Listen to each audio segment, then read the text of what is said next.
This is the story of the very, very happy crab. He's a very happy crab.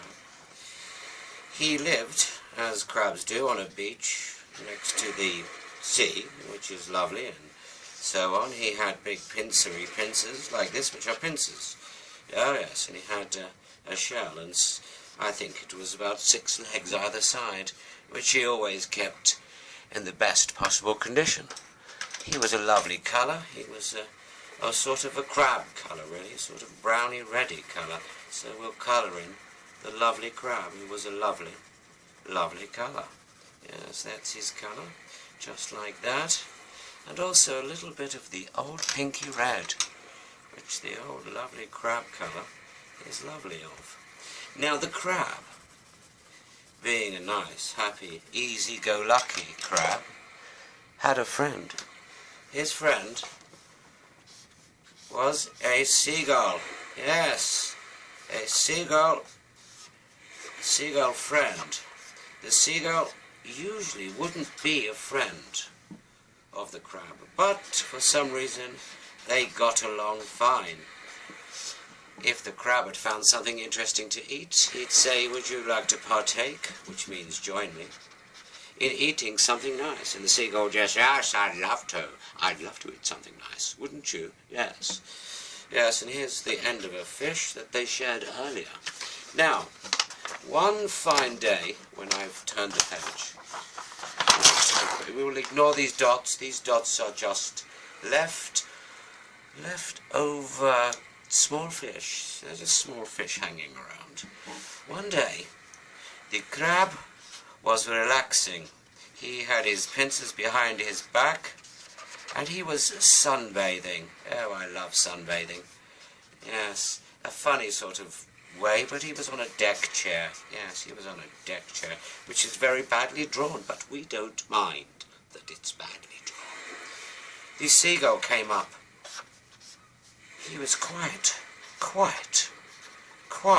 upset. He said, "Oh my goodness gracious me, and all my feathers." Yes, his feathers are there, you see, and he says, "Oh my goodness gracious feathers." "Yes," he said, "you know what? I think a spaceship has landed upon the beach." "My goodness gracious," said the crab while I coloured him in. "Are you sure you haven't eaten some poisoned fish, or have been watching too much YouTube, perhaps?" No, I have not," said the seagull in a very posh, sort of, "I've read a lot of books and stuff" voice, which is perfectly natural and normal, but seagulls don't normally talk like that. Possibly. Anyway, the seagull said, "Come on, come with me, I will show you what's happened." So they ran like this, into the distance, up the hills, round the corner, where the palm tree is up there somewhere, you see. They ran as, well, the crab sort of went like that, and the seagull flapped, but they were kind of running, if you know what I mean. And as they came up the hill, here's the hill, and they came up, here's the crab, and he's going as fast as he possibly can, and the seagull was actually flying, so it was a lot easier for the seagull, as you see him here. Unfortunately, it did a poo, but it missed the crab, otherwise they would not have a friendship for long.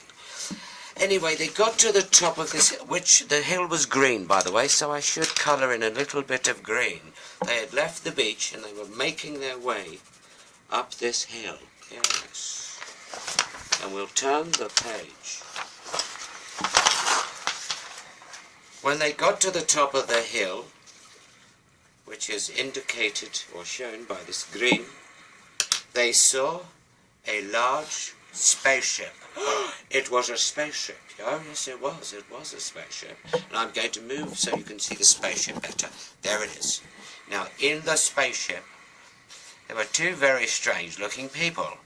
Yes, one had a bobbly thing on his head like this, but he seemed quite pleasant. He was smiling. And another one had similar eyes and a sort of smile, and he had 2 bobbly things on his head. And they were peering out of the bubbly sort of top of this thing.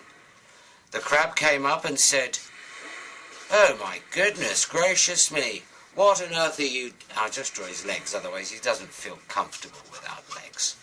What are you doing here, he said. You're from outer space, most possibly.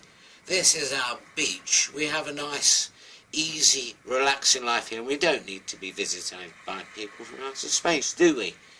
And the seagull looked up and he said, yes, I quite agree. I quite agree. We don't need any visits.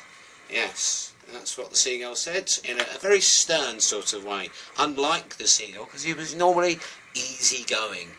In fact, I remember one day when there was a big argument and the seagull says, oh, come on everybody, just chill out and let's go and catch some small fish. And they went, do you know what, let's do it. Who cares? And it was, you know, easygoing, solving problems, kind of seagull that I'd like to hang out with myself. Anyway, I must get on with this. So the two little, they were actually little green men. They were little green men, except there was a little orangey bit just here.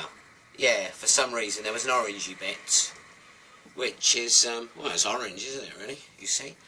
And the spacecraft had a sort of like bluey thing like this.